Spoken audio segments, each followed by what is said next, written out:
Mano. Don't forget to like, subscribe and share.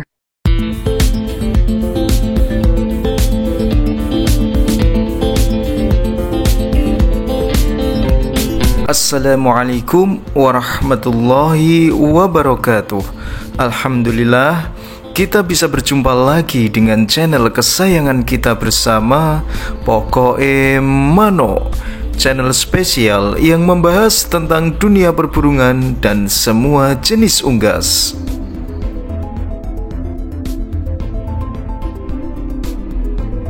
Dulur penghobi ayam seluruh Nusantara, maggot BSF adalah belatung dari jenis lalat black soldier fly atau yang biasa dikenal dengan BSF. Maggot ini sudah tentu mengandung protein yang tinggi dan bisa dikatakan hampir 100%-nya adalah protein hewani. Dan pertanyaannya, apakah maggot BSF ini aman dimakan oleh ternak kita?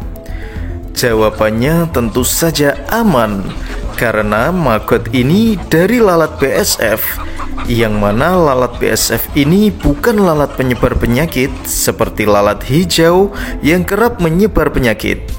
Karena lalat hijau akan hinggap di tempat-tempat kotor yang berbau busuk dan amis, seperti bangkai, kotoran, dan lain-lain. Sementara lalat BSF ini hanya berada di sekitar bahan-bahan yang mengandung fermentasi. Artinya media-media yang bersih adalah tempat daripada lalat BSF ini.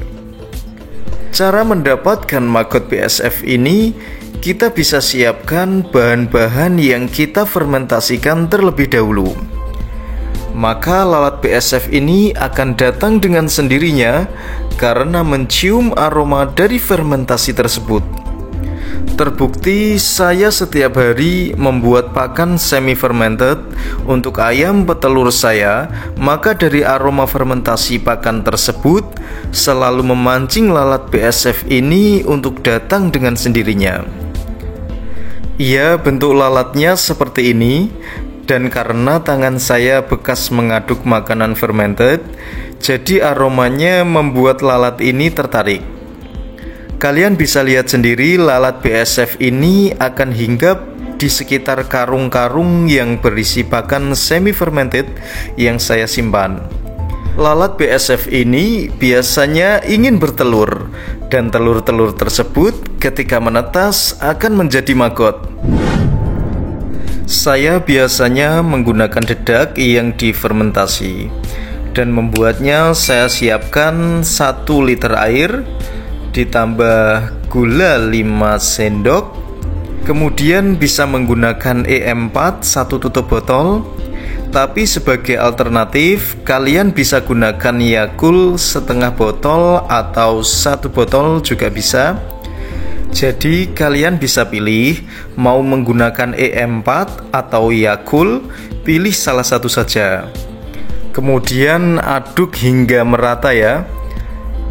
Lalu siapkan dedak 5 kg dan berikan Royco yang biasa buat masak agar lebih menyengat nanti baunya, sehingga hasil fermentasinya lebih cepat didatangi lalat BSF-nya.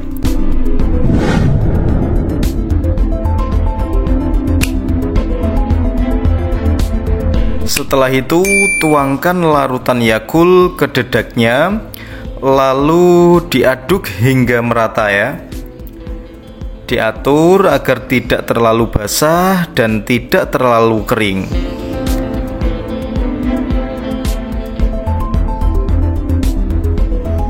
Setelah itu siapkan kantong plastik seperti ini ya, sebagai ganti ember, karena nyari ember yang ditutup rapat biasanya agak susah.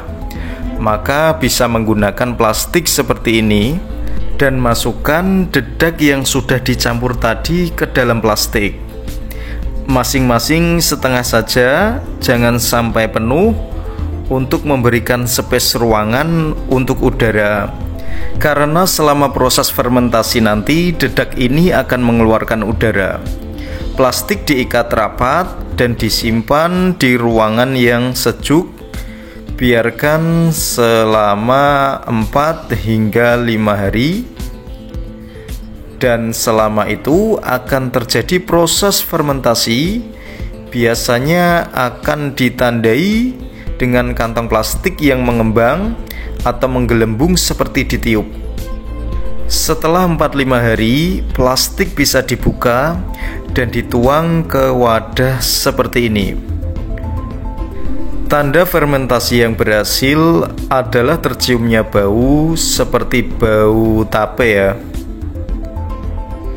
Dan setelah dituang di wadah ini, kemudian tutup dengan daun pisang. Tapi kalau tidak ada, bisa menggunakan kertas bungkus nasi dengan bagian yang ada plastiknya menghadap ke bawah seperti ini. Dan tutup rata permukaan dedak fermentasi ini, tapi jangan terlalu rapat ya.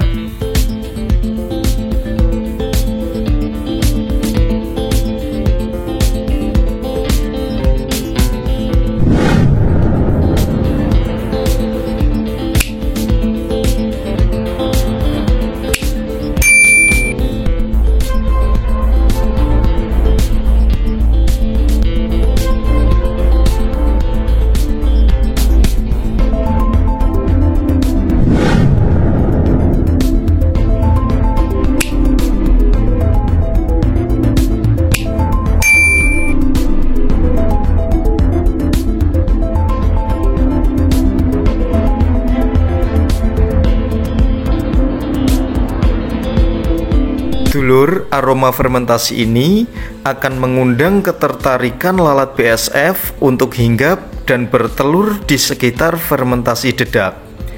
Bisa di pinggir ember atau di media penutup, yakni daun pisang dan kertas nasi tadi yang telah disediakan.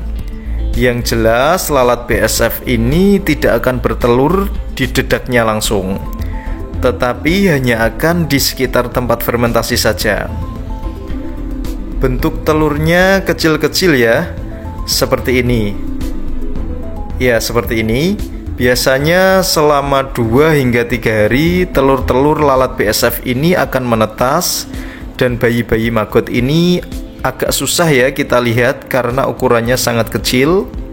Bayi-bayi maggot ini akan berjalan menuju dedak fermentasi yang sudah disediakan sebagai sumber makanan dan media hidup bagi maggot-maggot ini.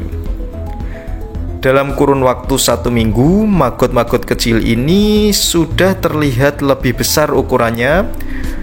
Dan ketika masuk usia 2-3 minggu, maggot-maggot ini terlihat semakin besar dan sudah bisa untuk kita panen.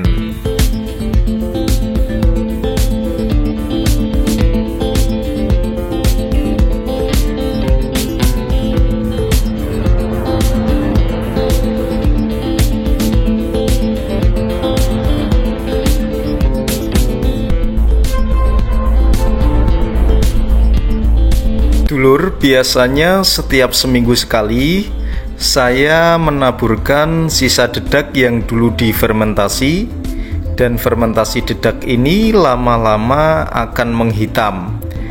Dan maggot-maggot ini sebagian ada di dedak fermentasi dan terkadang juga ada di tempat agak kering, di bawah media penutup, di bawah daun pisang yang semakin mengering, atau kertas nasi yang semakin rusak. Dulur, jangan khawatir, maggot-maggot ini tentunya bersih ya. Jadi karena kita menggunakan media yang bersih dari dedak, maka kalian tidak usah geli atau jijik. Karena seperti yang sudah kalian lihat, bahwa maggot-maggot ini berada pada media yang bersih, bukan dari sampah-sampah.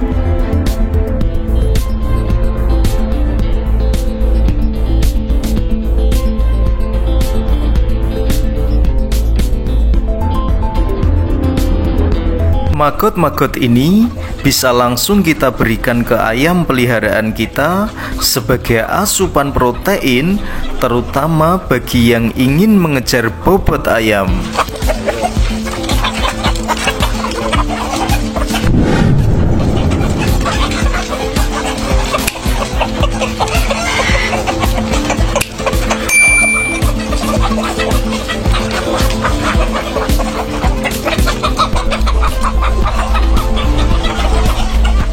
Dan tentunya kalau ayam peliharaan kalian jumlahnya banyak, ya harus menyiapkan media untuk maggot ini lebih banyak lagi.